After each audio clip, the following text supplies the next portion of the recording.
Hello everyone, কেমন আছেন সবাই? আরও একটা নতুন ভিডিওতে সবাইকে স্বাগত জানাই। আজকে আপনাদেরকে নিয়ে যাব আমাদের যিনি রুমের ওনার ছাদ বাগানে। উনি মানুষটা সারা দিন যেন এই বাগান নিয়েই পড়ে আছে।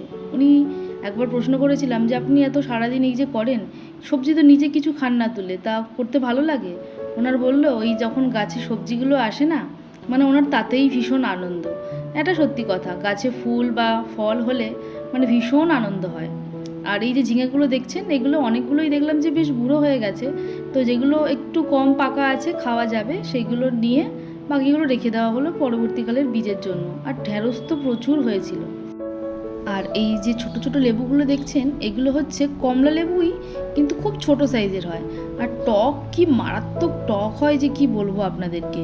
আর সেই সঙ্গে দেখলাম গাছে প্রচুর উচ্ছেও হয়েছিল, গাছের লেবু, মানে সমস্ত কিছুই আছে, কারি পাতা থেকে শুরু করে পুদিনা পাতা সব কিছু। আর এইখানে না দেখলাম প্রচুর পরিমাণে স্কোয়াশও হয়েছিল, মানে গাছটা হয়েছে, আবার একটা দুটো ফল এসেছিল, তো সেই সময় আমার তোলা হয়নি ভিডিওটা, সেটা বাদ পড়ে গেছিলো। আর উচ্ছেগুলো দেখছেন কি সুন্দর ঝুলছে।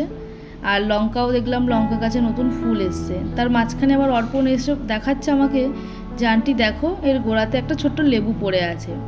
তো চলুন আজকের এইটুখানি দেখাই, কিছু অল্প কিছুই সবজি তোলা হয়েছিল, তো সেইগুলো নিয়েই নিচে যাই। টাটা, সবাই ভালো থাকবেন।